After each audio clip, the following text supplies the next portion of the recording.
Hello दोस्तों, कैसे हैं आप। आज की कहानी का नाम है ख्वाहिशें।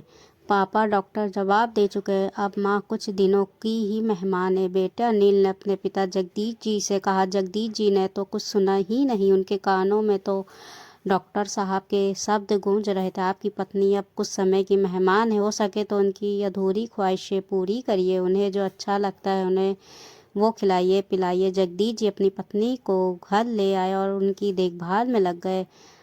अब इस उम्र में उन्हें अपनी पत्नी की कीमत समझ आ रही थी। जब वो जाने की तैयारी में थी, डॉक्टर के कहे अनुसार वो उनकी हर ख्वाहिश पूरी करने के लिए बेचैन थे। एक दिन सुबह सुबह वो उनका सर अपनी गोद में लेकर बैठ गए और बोले, कौशल्या, वैसे तो हमने आज तक तुम्हारी कोई ख्वाहिश पूरी नहीं की, लेकिन अब करना चाहते हैं। तुम बताओ, तुम्हारी क्या ख्वाहिश है।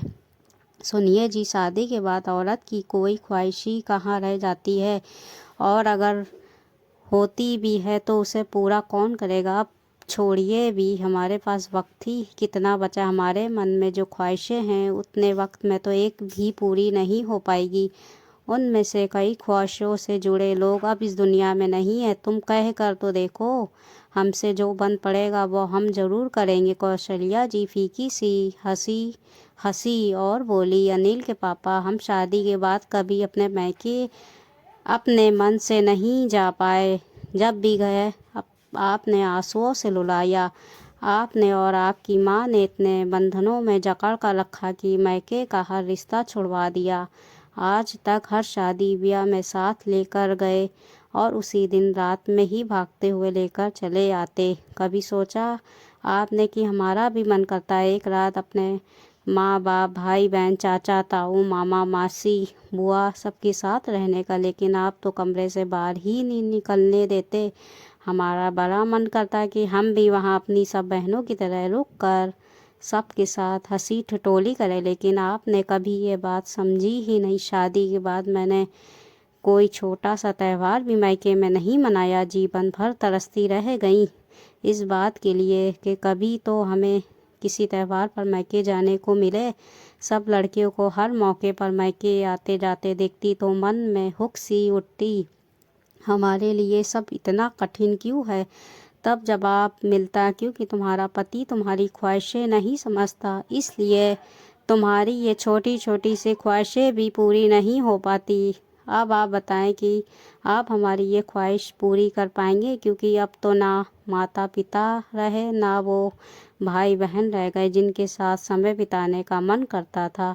जब ब्याह कराई तो बड़ा मन करता था कि आप हमें कहीं घुमाने ले जाएं, मूवी दिखाने ले जाएं, हम लोग भी हनीमून पर जाएं, लेकिन आते ही घर गृहस्थी की बागडोर हमारे हाथों में सौंप दी गई। आपके साथ समय बिताने को, बातें करने को तरसती रह जाती। आप हमारे पास तक नहीं पटकते।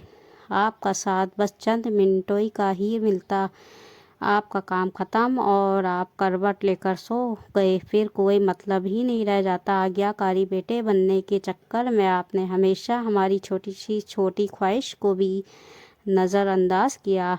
आपने अपने मन की बात करने के लिए तरसती रह जाती, लेकिन जब तक काम समेट कर कमरे में आती आप सो चुके होते। अपने मन की बात किससे कहने जाती, सब कुछ अंदर ही अंदर चलता रहता, लेकिन आपने कभी पूछा तक नहीं। आपको याद होगा, हमारी बड़ी ख्वाहिश थी कि हम लोग फ़ोटो स्टूडियो चल कर एक तस्वीर खिंचवाएं, लेकिन जब आपसे कहा तो आपने साफ मना कर दिया।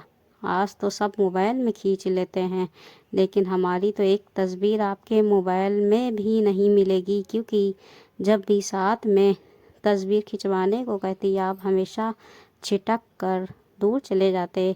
अब हमारे जाने के बाद ढूंढते रहना, हमारी तस्वीर कहीं नहीं मिलने वाली। बताइए, अब आप हमारी ये ख्वाहिश पूरी कर पाएंगे। जब हम मिट्टियों सत्तिया पर पड़े हैं, कभी कुछ पहनती ओढ़ती तो मन करता कि आप भी बाकी पत्नियों की तरह हमारी तारीफ करें, लेकिन आपको तो निगाह उठा कर देखने का भी फुर्सत नहीं मिलती। कभी कुछ अच्छा बनाती तो सब तारीफ करते, आपकी तरफ बड़ी आस के साथ देखती, लेकिन आप देखकर भी अनदेखा कर देते। जिंदगी भर आपकी तारीफ के लिए तरसती रह गई, लेकिन आप कभी मेरे स्त्री मन को पढ़ ही नहीं पाए। हमारा आत्मविश्वास तक चला गया। ये लगता हम दुनिया की ऐसी औरत है जिसके अंदर कोई खूबी नहीं जो अपने पति को रिझा सके। हमारी ख्वाहिश कोई बहुत बड़ी बड़ी नहीं थी, बहुत छोटी छोटी थी, जो मन के अंदर ही दबी रह गई।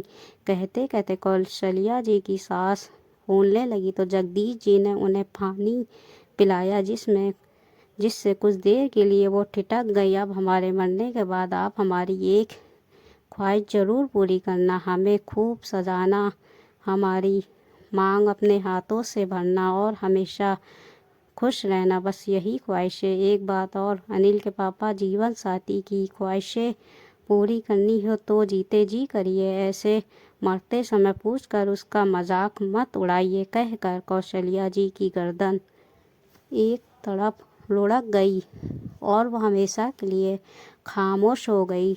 जगदीश जी फपक कर रोने लगे और बोले, तुमने बिल्कुल सही कहा। तुम हमेशा हमारी आंखों के सामने रही और हम हमेशा तुम्हारी अवहेलना करते रहे, कभी तुम्हारे मन की ख्वाहिशें समझने की कोशिश नहीं की। दोस्तों, ऐसा क्यों होता है? जब तक इंसान आंखों के सामने मौजूद रहता है तब तक लोग उसकी कदर नहीं करते, लेकिन उसके जाने के बाद उसकी कीमत समझ में आ जाती है। तब कोई फ़ायदा नहीं होता, क्योंकि जाने वाला तो तरस कर चला गया। फिर अब पछताने से क्या होगा?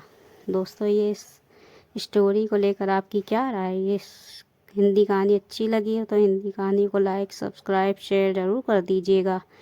मिलते हैं फिर नई हिंदी कहानियों के साथ। अल्लाह हाफिज़।